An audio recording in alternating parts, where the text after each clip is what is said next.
Hey coconuts, we are back with another stock episode. And you know why? Because you guys love it. Okay, our data tells us you love it. And if you want to get even more stock related content, you should head over to TFC Stock Geek Out. Check out our new podcast, TFC Stock Geek Out, on your favorite podcast platform to get weekly market updates and individual stock deep dives to enrich your stock investing journey. Okay, it's going to be very powerful. But focus on today's episode, we're going to talk about Chinese tech companies. Of course, I'm going to drop all your Alibaba, your Tencent, your Meituan, all those guys that are being talked about again and again and again and again. But I think in today's valuation, today's climate, that Chinese stocks are broadly being dampened down, being attacked and sold down. There are some interesting tech companies that you can explore and learn more about, right? See if it fits your personality, fits your investment thesis, fits your portfolio. So welcome back. So good morning everyone, and welcome you to another day with the Financial Coconut. Now podcast will be debunking financial myths, discovering best financial practices, and discussing financial strategies that fits our unique life. You get it, ultimately empowering us to create a life we love while managing our finances well. So my name is Reggie, your host for today, and today we're going to spend some time to talk about 3 Chinese tech companies that I think are interesting and you should spend more time to learn more about. Whether you invest or not is another thing, but if you want to be in the Chinese tech space, or if you just want to invest in China in itself, these are some companies that you cannot not look at them.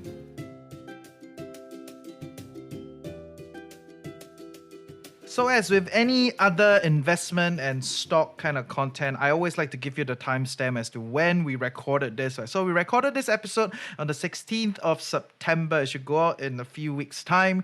And by then, some things may have changed, but we are broadly accurate, okay? Because I'm not someone that is very timely in my investment. I don't try to time the market. And I don't time the market. It's like very iffy these days. Like, what is timing the market, right? If it hits your valuation, is it timing the market?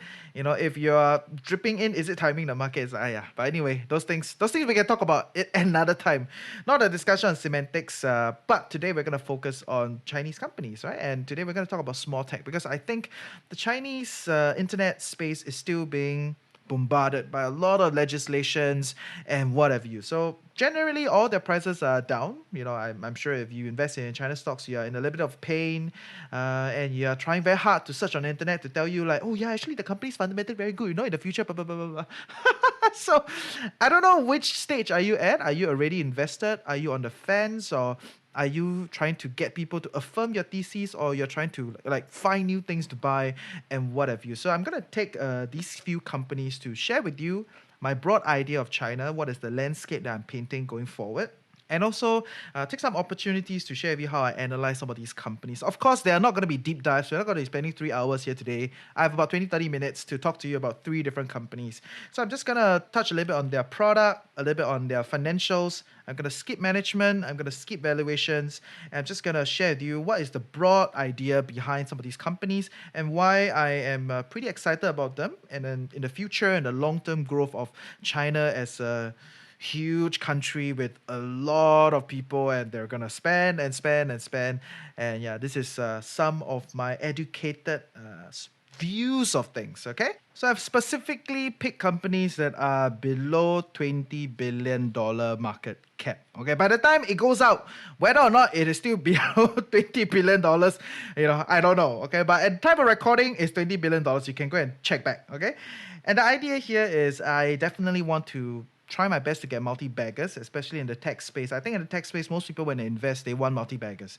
Multi-baggers are people that, companies that will give you like 2x, 3x, 5x, or 10x, different kind of multiplier. Essentially, you want to get your big buys, right? So you don't invest in these companies to get your 10%, 15%, year-on-year kind of growth. You want them to run, you want them to fly, you want them to grow, and you want the share prices to reflect that kind of growth, in a few years' time, right? So I'm not saying that all your portfolio should be like that. I'm not even saying that you have to invest like that. I'm just saying that if you are looking at some of these interesting big growth plays, then companies that are in the smaller cap space, of course, have more propensity to move towards that if they grow and they grow fast, right? If you think about it, a company that's worth less than $20 billion, for them to become $100 billion is quite okay, right? Quite a lot of companies out there today are worth $100 billion. It's possible. For a company that's already worth $1 trillion, for it to flip to become $10 trillion is like, wow, this is like 5 apples.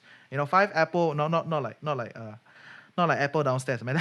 5 Apple, the company Apple, okay? So How possible is it? So tend to be that if you want to find your multi-baggers, you have to go in the mid-cap, low-cap kind of space, and sub 20 is something that I think is fair. Easy to find 5x baggers if the companies are fundamentally strong. And easy, I mean relative, relatively easier. Not saying that definitely will get. So please make your own educated guess. I think what I'm trying to do here is to expose you to some of these other interesting things that people are not talking about. At least I don't hear much in the broad content space online or even with independent analysts. Not a lot of people writing about it. So these are the three companies. So I'm going to talk about the first company today. Sorry. Before that, this is not recommendation, this is not financial advice. Please seek your professional advice for entertainment education purposes only. Okay, must cover backside. So the very first company that I think is pretty interesting as a small tech in China is Trip.com. So what is Trip.com? You may not be as familiar with Trip.com. Maybe you may have booked your air tickets, your hotels, your travel stuff on Trip.com, but there's another company that you may be a little bit more familiar in Singapore. It's called Skyscanner.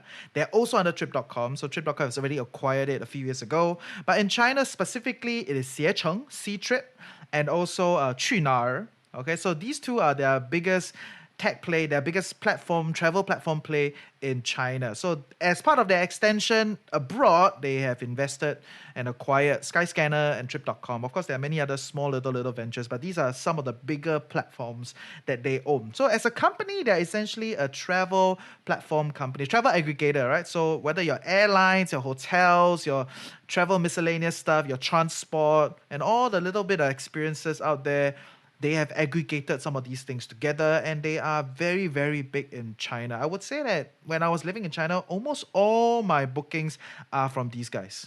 The younger people will use Qunar because Qunar is like tends to be a bit cheaper and the promo tends to be a bit more aggressive. If you can fly tomorrow or you can take a train tomorrow immediately, they tend to have fire sale for a lot of these things because you must understand that the supply in the travel space, if it's unsold, it's unsold. It will never come back. Okay, it's not stored there ever. Like today, if the hotel room has 10 extra rooms that is unsold and it's there, tomorrow these 10 extra rooms cannot be resold again. So there tend to be very aggressive discount promos on Qunar as a platform. So it's very popular amongst the younger folks in China. But for the more affluent, more executive level kind of folks, a lot of people will start using C-Trip, Xiecheng. So what you need to know is that essentially they own some of the biggest travel portals. To put it very simple, they will use apps, they will use mobile first, whatever. Either way, they are travel aggregators and they own some of the biggest ones in China and also in the region. Okay, their market cap is at 10.7 billion. Their cash and cash equivalent positions are at about 8.25 billion. Essentially means if they sell all the highly liquidable stuff, they can very readily get about 8 point something billion dollars. Okay, their long-term debt situation is about 3.7 billion, plus short-term debt is actually 9.7 billion. So the sad part is they are in travel, right? But they are not unique in travel in a sense that all their businesses in travel are getting affected. So they are not unique in this space, but they have helped strong, I would say, and China is going through a lot of transformation, and relatively you are seeing numbers stabilize. So there's no increase in dip going forward. The recent quarter that comes out shows that the lowest times have kind of stabilized so far, and we're seeing a little bit of uptick in their financials. But what I think is interesting about the company is that China is spending a lot of money on infrastructure. So they're building a lot more railways, they're building a lot more airports, they're fixing roads into the rural parts. And all those development is trying to increase mobility of the people, trying to allow a lot of the city folks to go in and, go green and explore the inner parts of China, and also allowing the people living in the inner parts of China to go to the big cities to work. So the base idea is to increase mobility. You don't need to agree that or disagree whether this is a good long-term infrastructure decision or is it a good strategy. But if you think about it, the US did this, okay, with the Amtrak in the 50s, 60s. Okay, so China is just doing the same thing, trying to connect its very big land mass and a lot of population to allow them to move around. When I look at this company, I'm like, yeah, it is riding on China's planned growth, because as China built more train tracks, they built more places for people to go to, people are going to start traveling more. So people are going to go to all these different places and they need a platform to transact. So all these small little farm stays, mini hotels, small little experiences, they all need a place to go.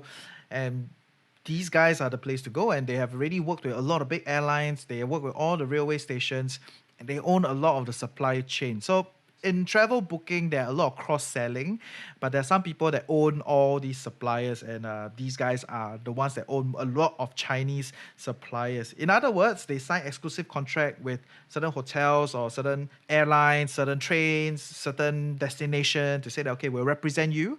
And if let's say someone else, a third party like WeChat, they want to cross sell. Okay, WeChat also cross sell travel stuff.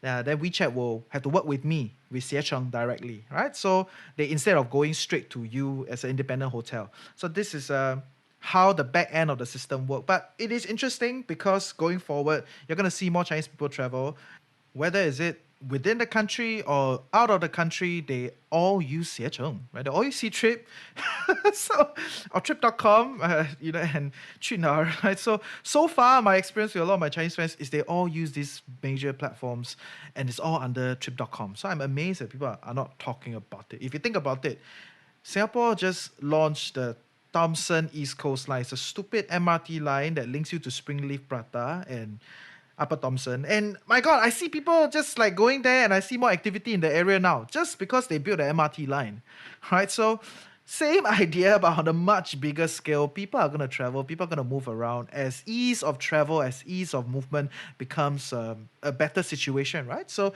internally, more and more Chinese will travel within the country, and also a lot of Chinese will start to travel out of the country as they get more and more affluent. So I think this platform has a lot of strength going forward. Whether or not other newer platforms like Airbnb or some of the more social platforms that are coming up, whether can they cordon off a certain part of the market, or whether can they rival some of these big boys, I don't think it's impossible. So as an investor, you must be aware to see if the numbers are sticky.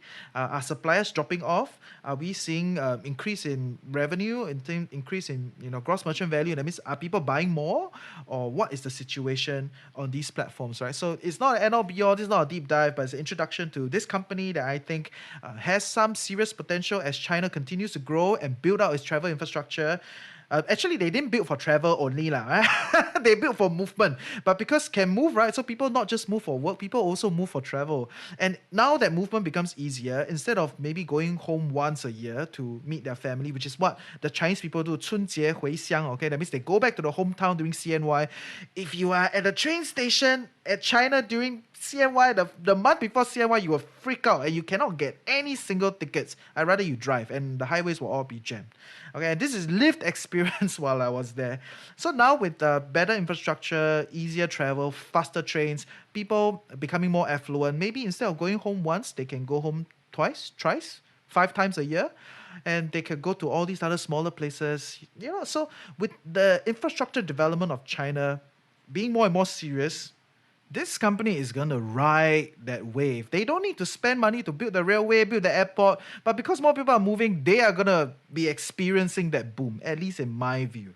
So yes, definitely a company that I'm looking out for. And if you want us to do deep dives about this company or any other company we're going to talk about today, come to our Telegram group. Let me know. Hey, this company, I want to learn a little bit more. Or if you have any questions specifically, let us know. Come to our Telegram group, and I will find someone to talk about it. Okay, so next company that I think is very interesting. The second company for today is Weibo. Weibo is not a young company, but it's still relatively small by market cap.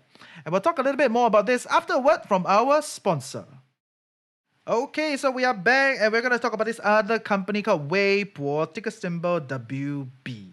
So the market cap today is $11.5 billion. So what is Weibo? Weibo essentially is Chinese Twitter. Okay, so just to put it very, very simply, it is Chinese Twitter plus Blogspot plus social media kind of thing. Yeah, so it's a micro-blogging site. That's what they call it. It's definitely not like a 270 syllable kind of thing, and you can send a tweet storm to talk a lot, but the idea is it is a place for a lot of these influencers and celebrities and people with opinions to go on and talk, or even the day-to-day people just want to share their life and all that. They do go out and do some of these things. And why do I think it's a very interesting platform that people are not appreciating it enough?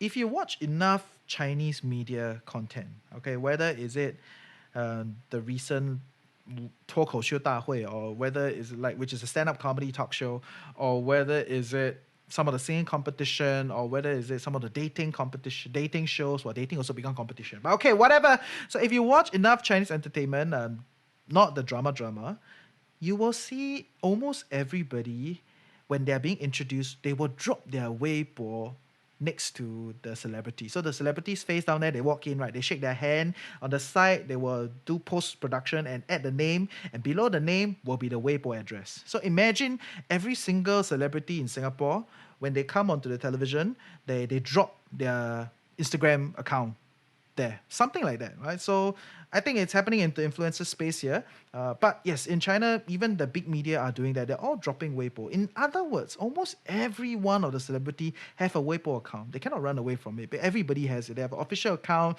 and Weibo teaches them how to better manufacture content to meet the Weibo audience and all that jazz. So they have the whole suite of supporting celebrities, supporting opinion leaders to write more and create more content within their ecosystem. And you are seeing some success in the stickiness of the users and their growth of their users. Their monthly active users last year to this year, they acquired extra of 43 million users on Weibo, okay? And total monthly active users about 566 million. So there's more than half a billion monthly active user. Monthly active user means these users tune in at least once a month, okay? Daily active user total about 246 million users. So these guys, they tune in every day, right? So, and MAU and DAU in short form, they are all very important metrics when trying to measure a social media company or social media platform, especially those that use ads and use interactive tools to monetize. So like Facebook, Twitter, even TikTok, Instagram, which is part of Facebook, who else? Snapchat. They all talk about MAU and DAU. So if you have some sort of idea of investing in social media companies or these kind of content platforms, you shouldn't be too unfamiliar with it. Essentially, when more people are around, more interaction, more stickiness, more ad dollars will come in because people want to advertise to this bunch of people. So Weibo is not unique in this space. They also use an advertising model. Their current cash and cash position is about $2.9 billion. So they have about $2.9 billion in cash. Their long-term debt is at $2.4 billion. They do not have any short-term debt. In other words, they have no risk of bankruptcy. They can immediately pay away, and they can continue to grow and all that. So that's pretty good. Revenue had a little bit of a small dip in 2020. It's not unique to them also because broadly speaking, a lot of advertisers are cutting money. They're removing cash during times of pandemic because nobody's really spending and all that. But Weibo has since taken a shift in their overall advertiser composite. So in the past, a lot of the advertisers will advertise physical stuff, right? Or like travel, I don't know, some bigger assets, consumer related kind of things. But these days they have a lot more digital kind of things where like games, I think for a short period of time, online tutoring, which is being attacked. Okay, but you see the composite shift and you see them doubling down on these guys to kind of woo a whole new bunch of advertisers in.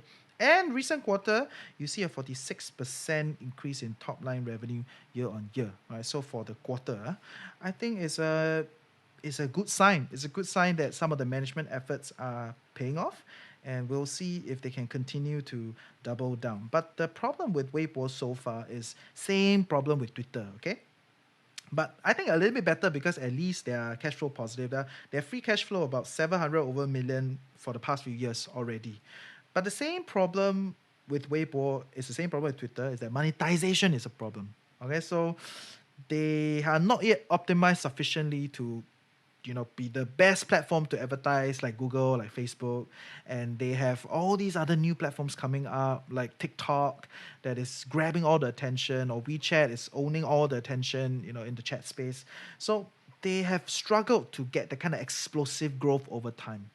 Maybe with this new pivot of a new bunch of advertisers that have a different kind of product repertoire, that is easier to convert. It's much easier to convert people to download a game, right, on social media rather than getting people to, I don't know, buy a house or something, right? So maybe with this new repertoire of advertisers, they can show some sort of advantage in their acquisition process, and more advertisers will pump more money.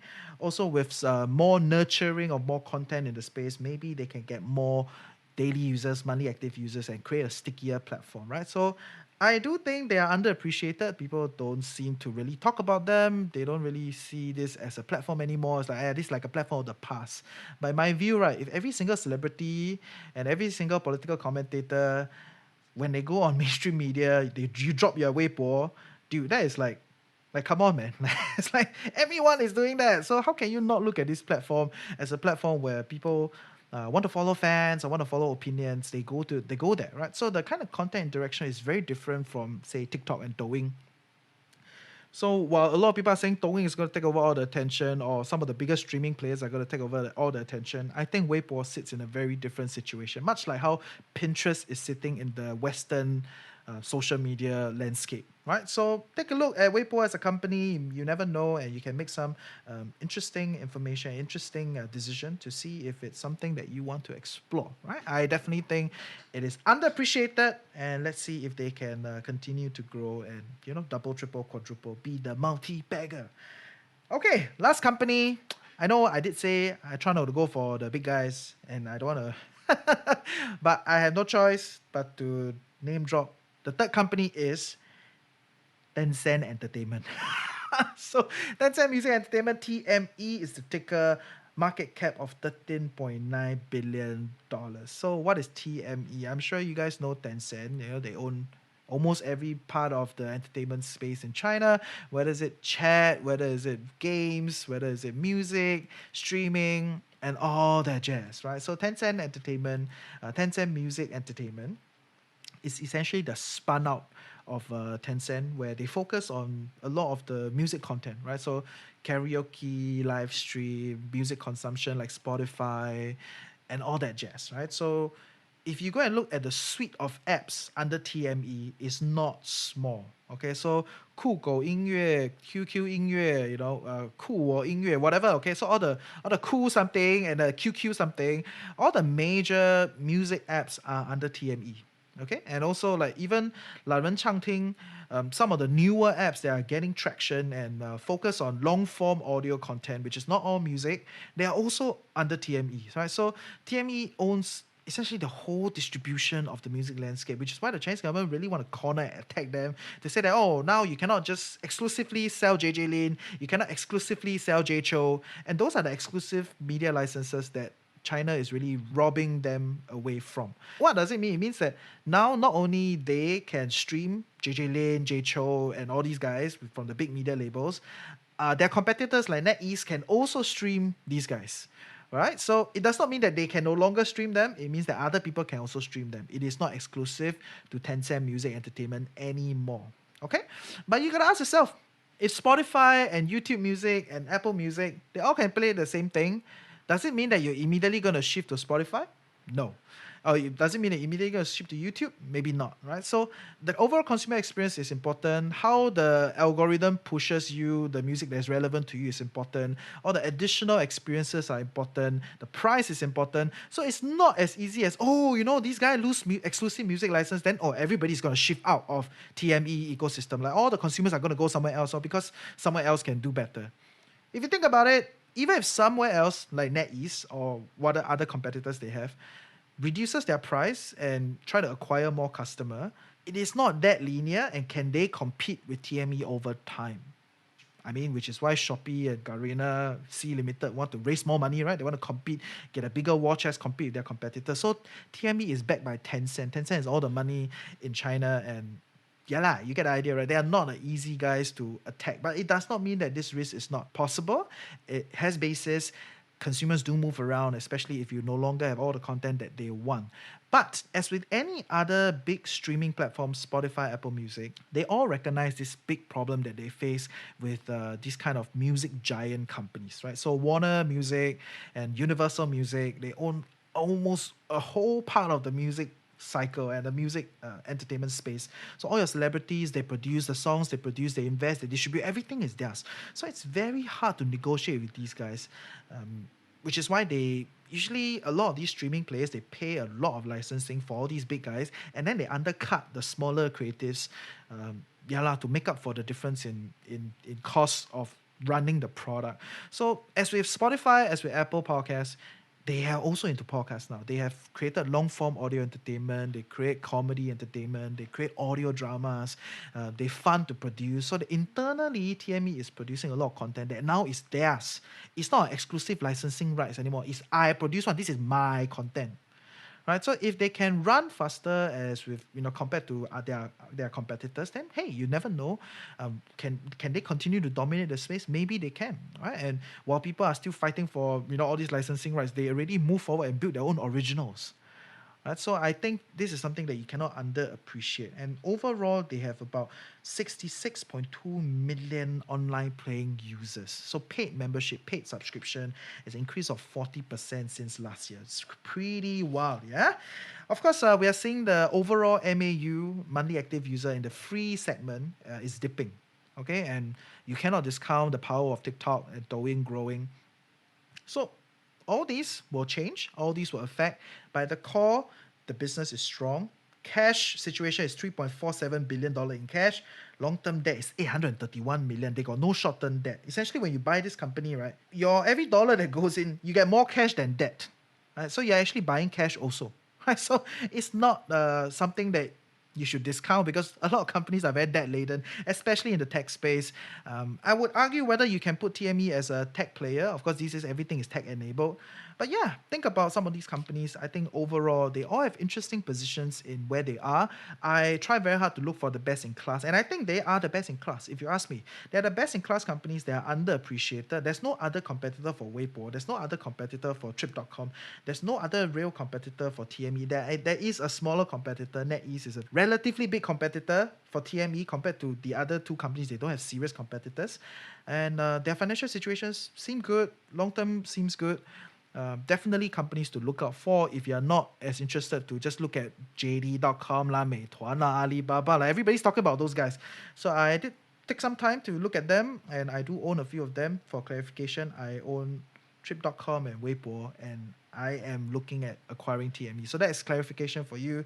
And yeah, so I gonna sum up these three companies that you should look out for if I have not summed up enough. Number one is Trip.com. They are a travel aggregator platform that owns Skyscanner, owns Trip.com, Ctrip, Xiecheng, and Qunar. All the major travel websites in China are owned by them. Definitely a company to look out for, especially as China continues to build its infrastructure for the ease of movement of individuals. Next company, number two, is Weibo. So Weibo is a microblogging site. Essentially, it's Twitter plus Blogspot. So essentially, you can write more than 270 characters, and all the celebrities have a Weibo account. All the political pundits have a Weibo account. All your influential people, they all have a Weibo account. And Weibo spends a lot of time grooming these people to teach them how to write content and build their ecosystem. And they've taken a pivot in their advertiser mix, and you're seeing that kind of growth, 48% top line revenue growth for a company that is so mature and so old already, and it's only $11.5 billion market cap, and net debt is zero. They have more cash than debt. So interesting, take a look. A third company is TME, Tencent Music Entertainment, right?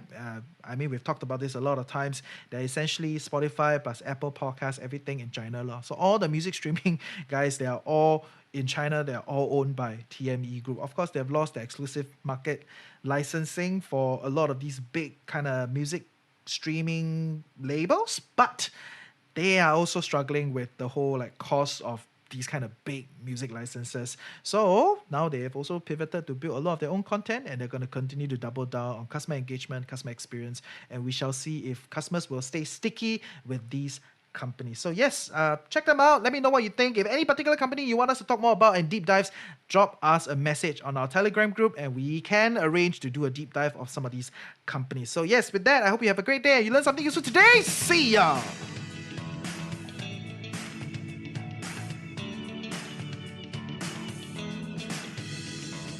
Hey, I hope you learned something useful today and truly appreciate that you took time off to better your life with the Financial Coconut. Knowledge is that much more powerful and interesting when shared, debated, and discussed.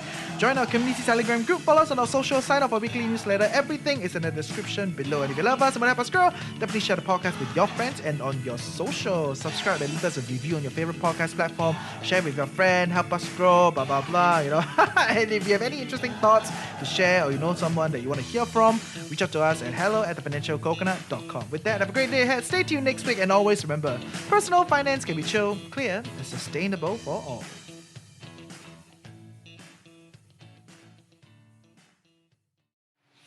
Okay, so yes, I'm not the biggest fan of giving stock tips and all that. So I try very hard to give you a little bit more depth as to why I look at the company, what's the long term factors that are in this company. And you have to make your own decision. You have to make your own educated guess. You got to study the management, study their policy, study their strategy in deeper fashion. Look at their modes, look at their competitors, look at the sector. Ultimately, you make your decision.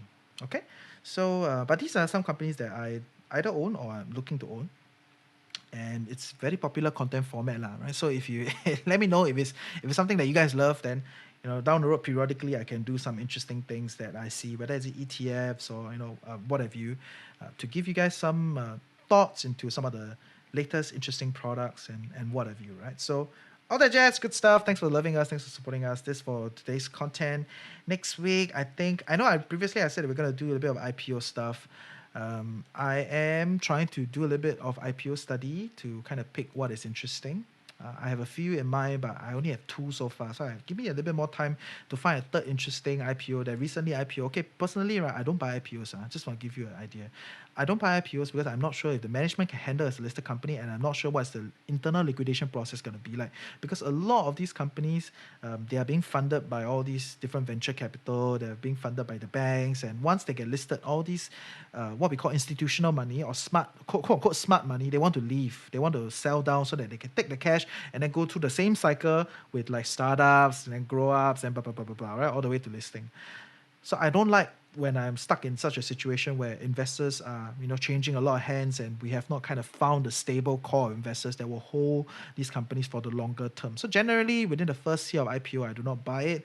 Also, something I learned from my senpai, right? So that is that. But although I don't buy in the first year, I still need to study them and kind of learn what's interesting and what's out there to know that, oh yeah, maybe down the road I can own them, right? So that's that. If you have any interesting IPOs that you want us to talk about, hey, also come and talk to us on our Telegram group. We can expand on that. Bear with me. Give me a little bit more time. I will find the third IPO that happened in 2020 that I think is interesting and you can explore. Okay, so take care. See ya.